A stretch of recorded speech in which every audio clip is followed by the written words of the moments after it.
Hi everyone, my name is Yang Li. I'm a PhD student from the EC department at University of Rochester. Today I'm going to talk about our paper published at the International Conference on Acoustics, Speech and Signal Processing 2020.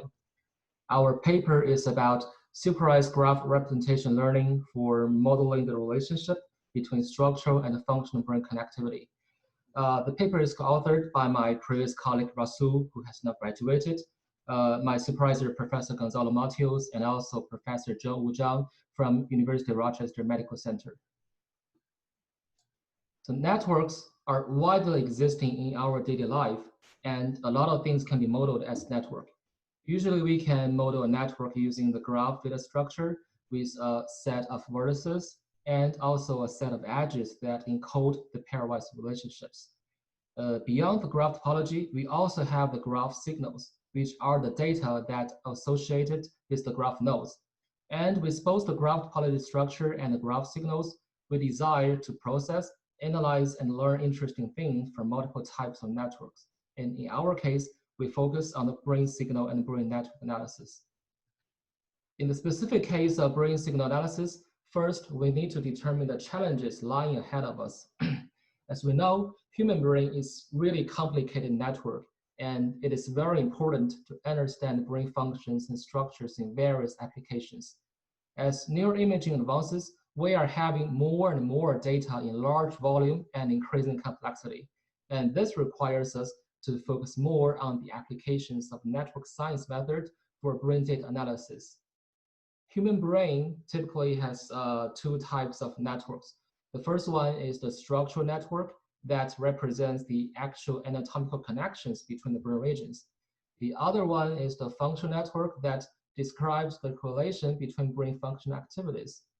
So the question is, what can we learn from the relationship between these two types of brain networks? Previous works have been done to predict functional from structural networks by building nonlinear models, and also inferring structural network from functional networks reversely by network deconvolution. In our work, we also focus on studying this relationship. So we built an end-to-end model and solve a regression problem and also classification problem at the same time.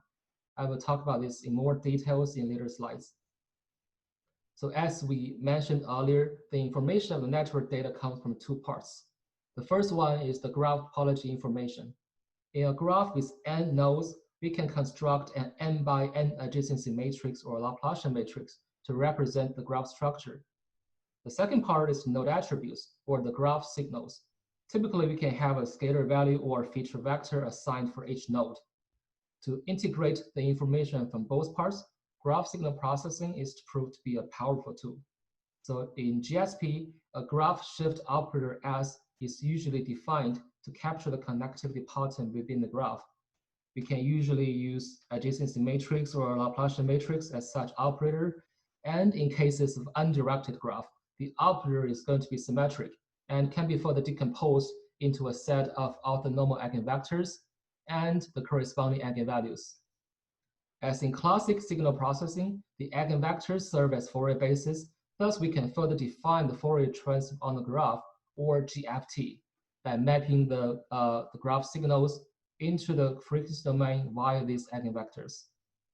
Since the eigenvectors come from the graph topology, the GFT actually combines information from both the graph structure and also the graph signals. This makes GSP a very ideal tool to generalize machine learning models for network data, and especially helpful to integrate brain functions represented by graph signal X, and also the brain structures represented by the graph shift operator S. Moreover, GSP also helps define the operation of graph convolution, which is the essence of the model that we built in our work. So given a graph filter as a polynomial of the Laplacian matrix, we can define graph convolution as the result of applying this filter on the graph signals. By eigendecomposition of the Laplacian matrix, we shall have the frequency response of the filter and also the frequency response of the graph signals. To avoid the computation problem of the eigendecomposition of the Laplacian matrix, TabNet was later introduced to approximate the frequency response of the graph filter as Chebyshev polynomials of the eigenvalue matrix lambda. bringing back eigenvectors, now the graph convolution can be expressed by only the Laplacian matrix and the graph signals. Notice that the Laplacian matrix describes the one-hop interactions within the graph. So here, by raising the Chebyshev polynomial to the order of k, we can combine the information from nodes that are k hops away in the graph. So later work by Kip and Welding, they significantly simplify the ChebNet by proposing the first-order approximation, also known as the graph convolutional network.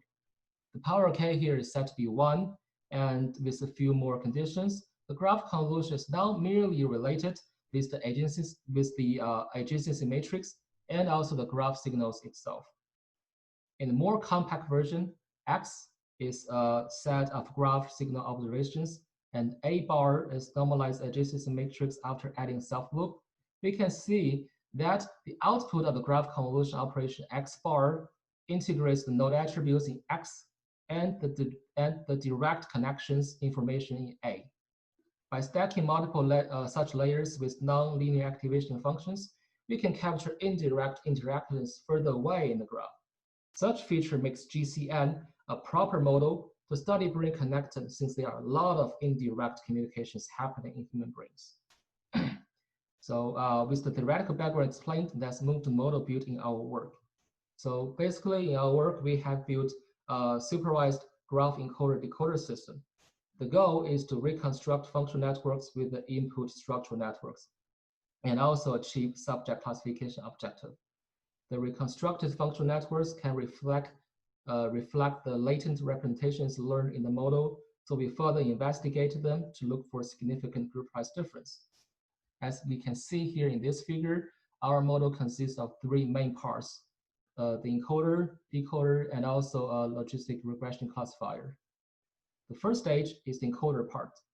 With the given input structural network after some preprocessing, the inputs and also the input graph signals, a single layer GCN is used in the encoder to learn new representations for each node by integrating information from both the graph topology and also the graph signals.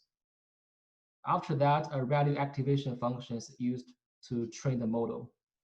Once the node embeddings Y comes out of the encoder, they go into the decoder to generate another matrix with the same dimension as the ground truth functional network. Here we use 2 activation functions to make sure that the output of the decoder lies in the same range as the empirical functional networks.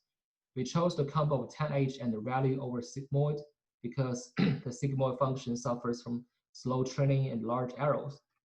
As the goal is to generate a matrix that highly approximates the ground truth functional networks, we compute the mean squared error between the reconstructed and empirical functional networks as the loss function to train this model. Besides reconstruction of functional networks, we also wanted to generate graph embeddings that can be used for subject classification. To do that, we take the row-wise average of the node embeddings on the output side of the encoder. In this way, we end up with a vector that summarizes the relationship between the structure and functional network. A logistic regression classifier is then built upon these graph embeddings, and the cross entropy loss between predicted and true labels is used to train this classifier. The overall loss function of this model consists of the loss function from the functional network reconstruction and also the classification. A tuning parameter lambda is used here to balance the trade-off between the performance of the reconstruction and the performance of the classification. So in general, this model solves the functional network reconstruction as a regression problem and the subject classification problem at the same time in an end-to-end way. Since the labels of subjects were not used in the reconstruction pipeline, we expect to capture the universal patterns of the relationship between the functional and structural networks within the population, and through the classification tasks, capture discriminative patterns between subject groups.